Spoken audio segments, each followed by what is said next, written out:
been caught out on a late night bus and walked home in the dark, and it is a bit unnerving.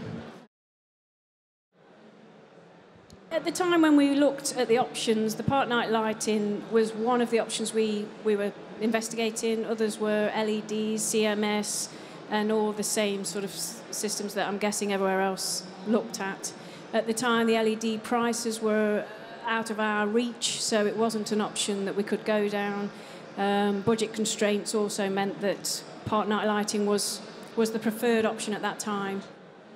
It was okay and acceptable in some of the rural villages, but when we went to the larger towns, more urban areas, it wasn't well accepted.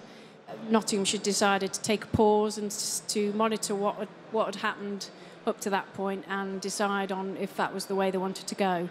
And after quite a lot of consideration and a change of leadership, that pause continued forever. A few years ago, funding was tremendously difficult to get hold of, and some local authorities were backed into a corner, and there wasn't any other option but to start switching the lights off.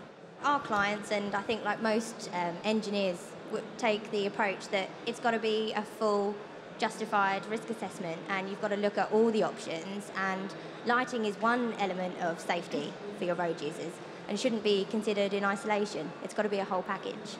It's very easy to say we need to switch the lights off to save money, but there's a whole myriad of stuff that the lighting engineers have to go through.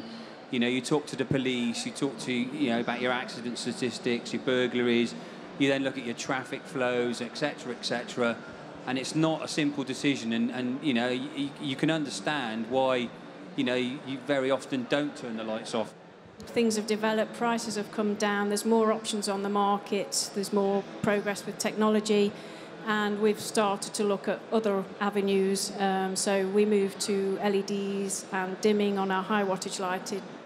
There's a full toolbox of options there, and it's up to the professional lighting engineers to select the ones that are most appropriate to the areas they're using them based on a risk assessment and good lighting design. I think the products are now there. They weren't maybe 2 years ago, and I think that's what's fundamentally changed in the last year or so.